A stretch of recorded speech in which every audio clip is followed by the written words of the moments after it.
Estamos en otra entrevista para Tercer Mundo y para Subterradio y hoy nos visita Hernán Letcher. Hola Hernán, ¿cómo estás? Bien, muy bien, gracias por la invitación. No, al contrario, gracias por venir. Bueno, lo primero es contarnos un poquito quién sos, digamos. Bueno, actualmente yo soy concejal en San Martín. Fui electo por segunda vez el año pasado en la elección del 2017.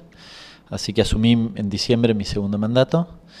Y además dirijo el CEPA, el Centro de Economía Política Argentina, que bueno, cumplimos 5 años casualmente en diciembre del año pasado, y es una experiencia muy rica, muy interesante, porque es una experiencia donde un montón de economistas, y no solo economistas, nos convocamos para debatir y para intervenir en los debates públicos que tienen que ver sí con la vida económica. En algún momento nos planteamos que era una tarea que había que hacer, que había como un espacio vacío allí, y que, digamos, por un lado estaba el debate académico, muy interesante por cierto, pero quizás acotado a la vida académica, y por otro lado el debate público, que muchas veces tenía, digamos, hacía mal uso y se aprovechaba de que muchas veces, o naturalmente, uno no sabe de todo, y a veces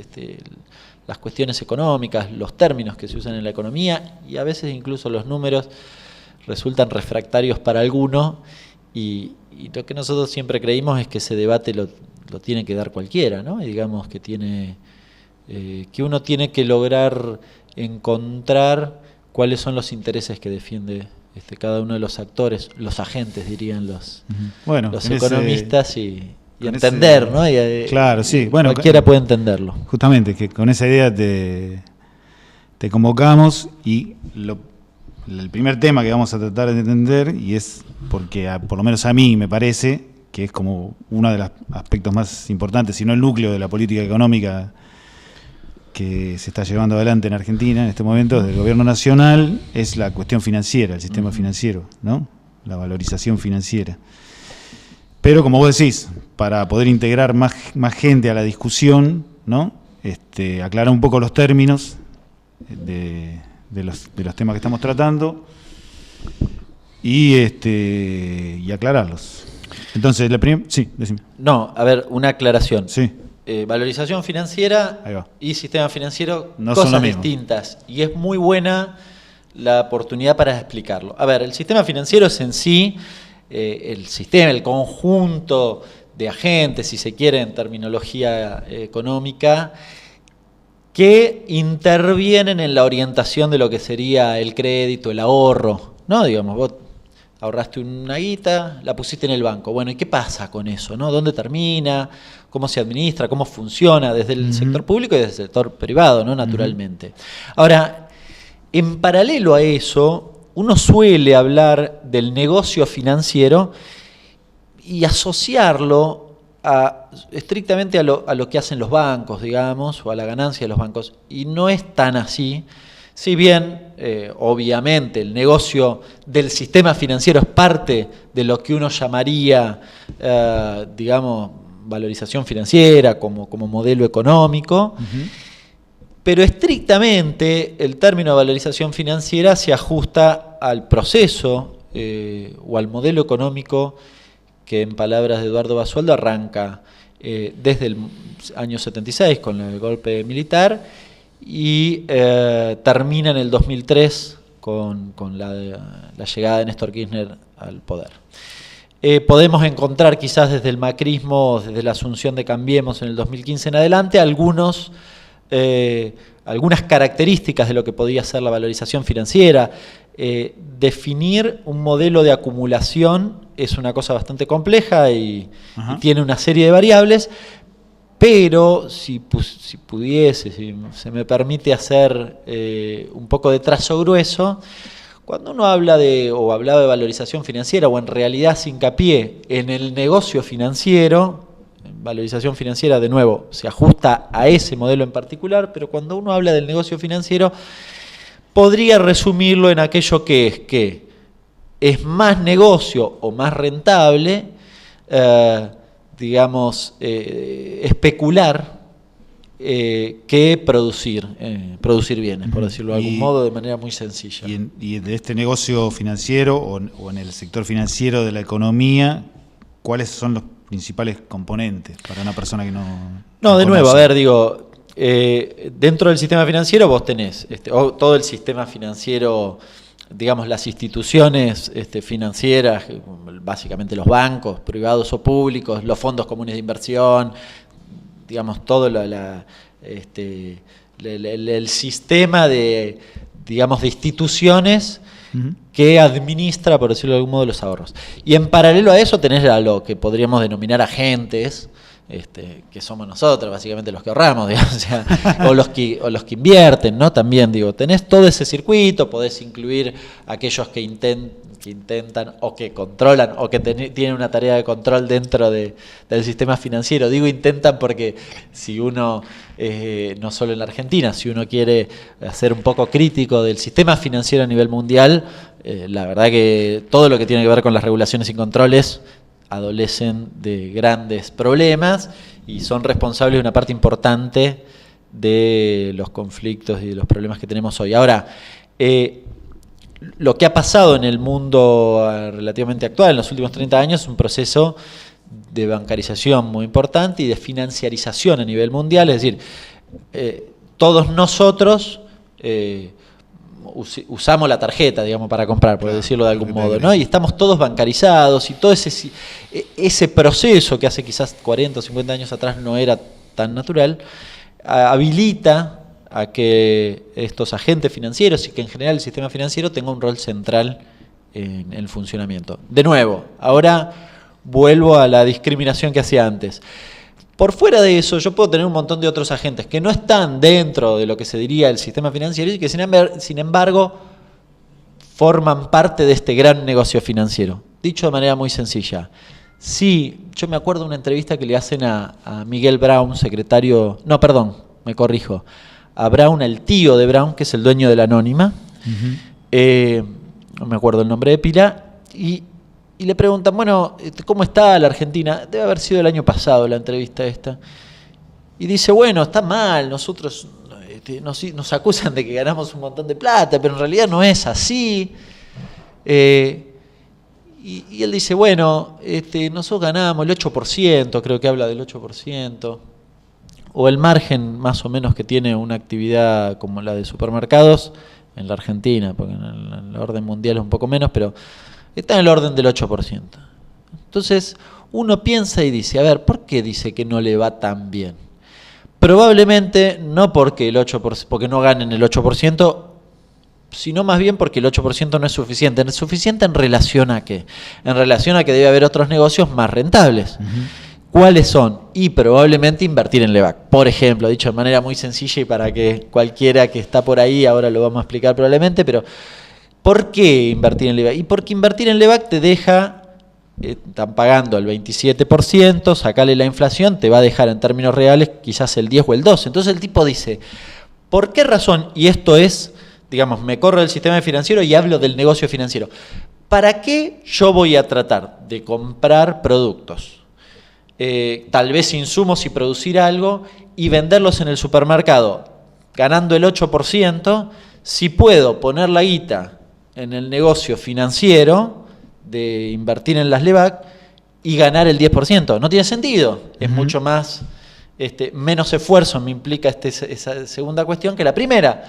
Conclusión, se da, digamos, si eso es así, si esa premisa es válida, ya no le interesa el negocio financiero solo a los agentes financieros que nombré recién. No es un problema estrictamente de los bancos. Es decir, hay actores que se dedican a la producción que empiezan a pensar que es más negocio el negocio financiero y dejan de producir. Este es el problema del negocio financiero que uno debate habitualmente en el debate público hoy, en la etapa del macrismo, porque cuando efectivamente eso se hace más rentable, no pasaba en el kirchnerismo, a pesar incluso de la rentabilidad que podía dejar el negocio financiero, pero no era de esta forma, porque producir era mucho más interesante.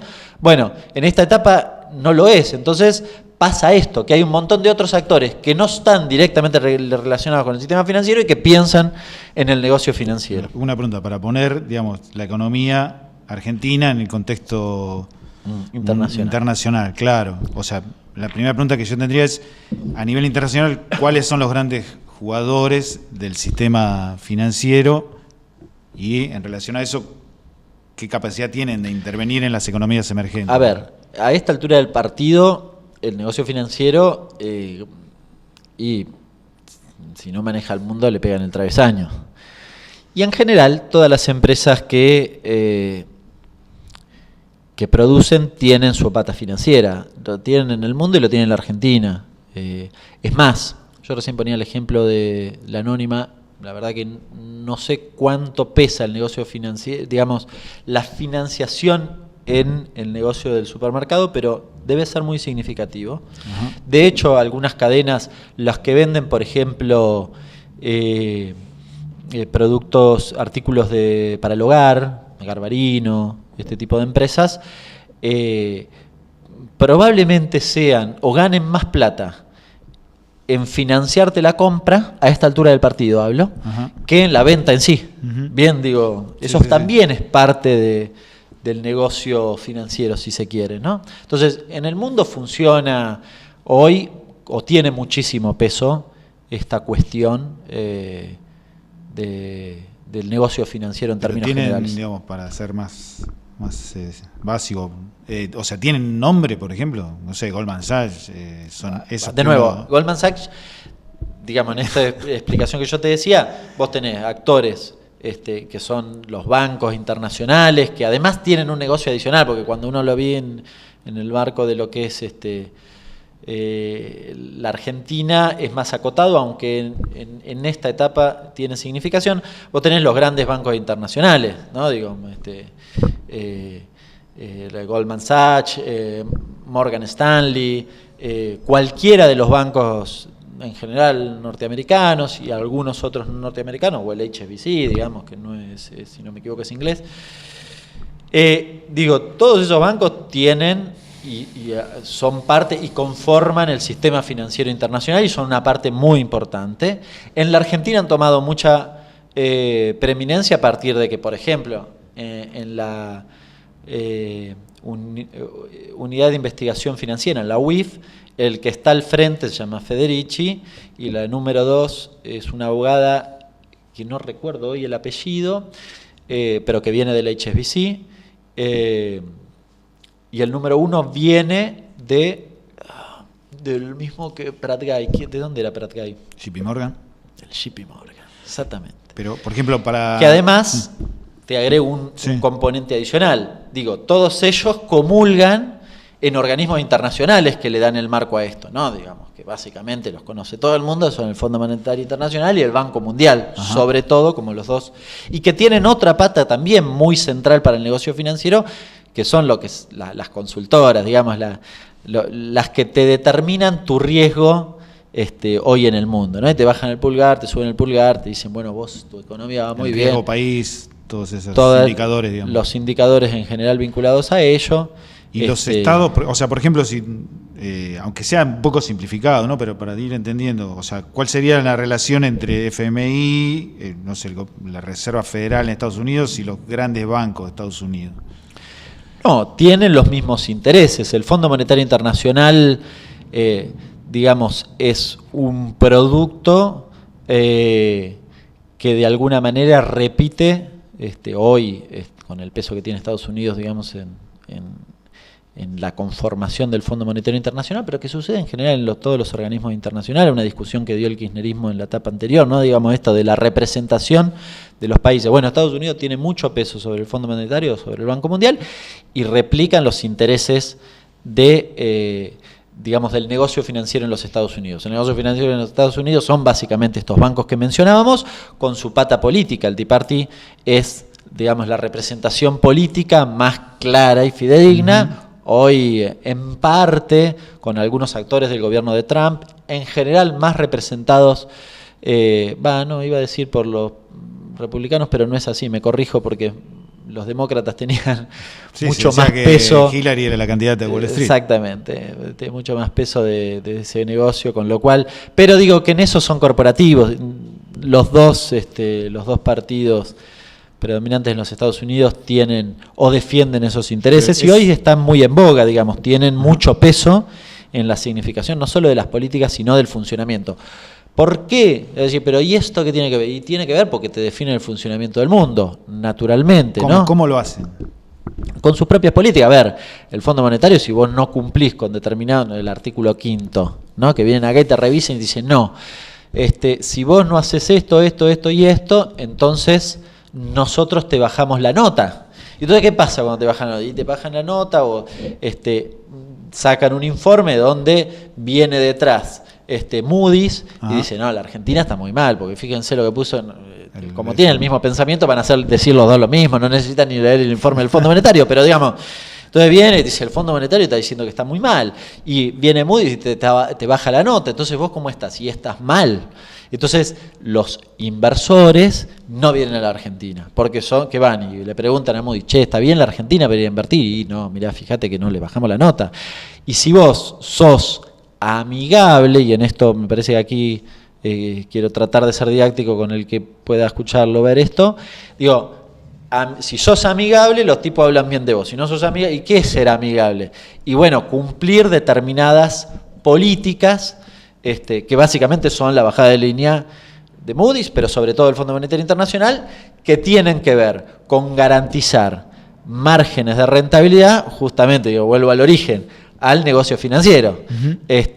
Si los bancos te critican, probablemente tu nota no sea buena, digamos, ¿no? Es el huevo y la gallina, pero están íntimamente ligados. Eso hace que los intereses cuando vos salís a tomar deuda sean naturalmente más caros, ¿no? O sea, cuando vos vas y pedís guita y le pedís a al JP Morgan y te dice, pero mirá, te tengo que cobrar una sobretasa porque vos estás medio incumpliendo con fíjate que lo que dijo, claro, la nota que te puso Moody's o cualquiera de las consultoras no es buena, entonces bueno, en lugar de cobrarte el 10, te tengo que cobrar el 12, fíjate, ¿no? Digamos, y te administran en virtud de eso, con una característica que no es nueva.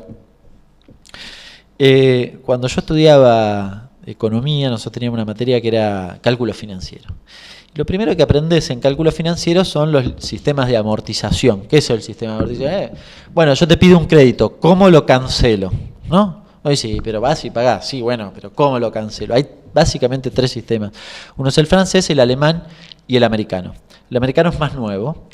El francés y el alemán, los tres son financieramente equivalentes, digamos, ¿no? En términos financieros no tienen diferencia, pero en la práctica sí. El francés tiene una cuota que es siempre igual, varía según si varía la tasa de interés, pero supongamos que no varía, la cuota es siempre la misma, entonces tiene una característica que es que vos al principio pagás mucho de interés y después vas pagando cada vez más capital, ¿no? Entonces la cuota está conformada siempre por un poco de interés, un poco de capital, y al final pagás mucho capital y poco interés. El alemán no, el alemán es siempre el mismo capital, y entonces la cuota es decreciente porque el interés es muy alto al principio y muy poco al final, pero la cuota de capital es siempre la misma. El americano no pagás capital, vos solo pagás el interés. Y al final tenés que haber juntado el capital y lo reponés, por decirlo de algún modo. ¿Por qué sucede esto? Porque en realidad los tipos, el negocio es tan claro que el negocio es pagarte las cuotas, que en realidad no les interesa mucho que les pagues el capital. O sea, lo que hizo Néstor Kirchner, que le canceles al Fondo Monetario, no es negocio. ¿Por qué? Y porque, como bien decía Néstor en aquel momento, si yo les pago me lo saco de encima y no me dan instrucciones, ya no en el plano económico, sino en el plano de la economía política, digamos, ¿no? Esto que recién mencionaba, que los tipos vienen y te dicen, el manual que ya conoce la gente de lo que es el Fondo Monetario, hay que recortar las jubilaciones, lo que está haciendo Macri, hay que recortar las jubilaciones, los salarios son inflacionarios, tienen que ir a la baja, vos tenés que enfriar la economía, por lo tanto subir la tasa, justo subir la tasa. Digo, el manual de ortodoxia económica, sí, te lo traen, y en la medida que lo cumplís, entonces los tipos hablan bien de vos, que es lo que hace ahora el Fondo Monetario Internacional, ¿no? Digamos. Lo que voy entendiendo es, esa sería la estrategia para digamos, disciplinar, enganchar en ese endeudamiento a los países emergentes. Claro. Un país que no es emergente, por ejemplo, Alemania, sí. Bueno, o que no sea, no sé. País desarrollado. País desarrollado, digamos. Los países centrales, o sea, también toman nos deuda, llaman a nosotros emergentes. Ellos ya son emergidos, digamos. Claro, exactamente. ¿Alemania también toma deuda como toma Argentina? Sí, pero tiene otra problemática. En realidad en Alemania no es el caso, porque Alemania además tiene muchas reservas, con lo cual en general presta. De hecho, un caso que necesite tomar deuda, pero no sea un país, no sé, Francia, o no sé. No, puede ser que tomen deuda, pero, digamos, a ver, el endeudamiento per se no es ni bueno ni malo. O sea, si yo quiero comprarme una casa y no tengo plata, pero el ingreso me da para pagar una cuota, ¿por qué está mal? La verdad que está bien. Uh-huh. Cualquiera lo haría y es razonable. Porque de hecho te permite...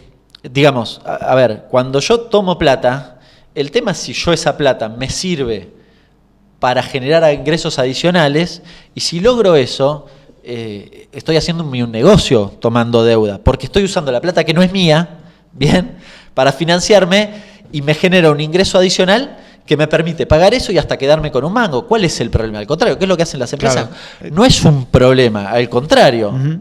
La economía funciona con ese financiamiento. El problema... Pero lo que le pregunto es, en esa relación de poder entre el sistema financiero internacional y países medianos como Argentina, o sea, ¿entendés cómo es esa relación de poder con países grandes? El tema es que... De economías grandes, ¿no? Alemania no va a tomar deuda para pagar los sueldos de los empleados de Alemania, digamos. Esta es la cuestión. Uh-huh. Probablemente la mayor parte de su endeudamiento sea privado, no público. No tienen un problema de divisas porque, bueno, se manejan con el euro. Y además, de última, si toman deuda, tienen capacidad de repago sin ningún problema y probablemente lo utilicen para, no sé, para invertir en alguna cuestión de infraestructura que les permita un ingreso adicional, por ejemplo, en términos fiscales, que repaguen la deuda. Con lo cual no tiene un problema con eso. ¿Bien? Y además influye... No quiero generalizar, sí, pero en general es así. Con lo cual, de nuevo, no es el caso de Alemania por el nivel de reservas que tiene, pero si alguno de esos países lo toma no es un problema. ¿Pero qué pasó en Europa, por ejemplo, para ser más ilustrativo? Todos le prestaban, Alemania y Francia, porque tienen reservas y tienen espalda, le prestaban a Grecia. Bien, hasta que en un momento Grecia no le pudo pagar más. Entonces, ¿qué hicieron? Iniciaron, que es una cosa que ahora tiene menos repercusión mediática, pero que hace algunos años atrás, sobre todo cuando ganó Tsipras y digamos toda la crisis griega, pero continúa hasta hoy, iniciaron un proceso de privatización. ¿Y quiénes se quedaron con las empresas públicas de Grecia? Alemania y Francia, que eran los que les habían prestado. Bien, digo. Entonces, no es para nada novedoso. Además ya sabían avalados por el Fondo Monetario, ¿no? Ya sabían que a Grecia le iba a pasar eso. Sí, claro. Me imagino que sabían y además ellos mismos encontraron la vuelta para que la salida fuera esa. Vos recordarás tal vez que en esa discusión Tsipras gana diciendo que va a salir del euro. Y cuando gana no sale del euro. Uno puede cuestionar, decir sí, no. El apriete que se comió por parte de en aquel momento... era un trípode entre los bancos europeos, creo que era la banca europea, el Fondo Monetario, no me quiero equivocar, pero y la Comunidad Económica. Sí, que incluso hicieron un plebiscito para ver si... Bueno, hicieron el plebiscito y ganó que salieran, pero, Sí. pero lo aprietan tanto que terminan decidiendo no salir. Que era la única promesa que habían hecho en campaña. ¿Y por qué no salen? Porque el apriete es tal, es tan brutal, que los tipos no tienen margen para... no sé, es contrafáctico, ¿no? Digo, hay que ver, yo no sé qué hubiese hecho. Pero digo, la verdad que el apriete que le hacen Alemania, Francia, vía Comunidad Económica, para que no salgan del euro y los amenazan con, digamos, marginarlos a tal punto de que se mueran de hambre, termina siendo que el tipo que había ganado con la promesa de salir del euro no lo hace, ¿no? Digamos, con todo el costo político que le genera, ¿no? Uh-huh. Bueno, vamos a hacer una pausa. Dale. Después seguimos. Gracias, Hernán.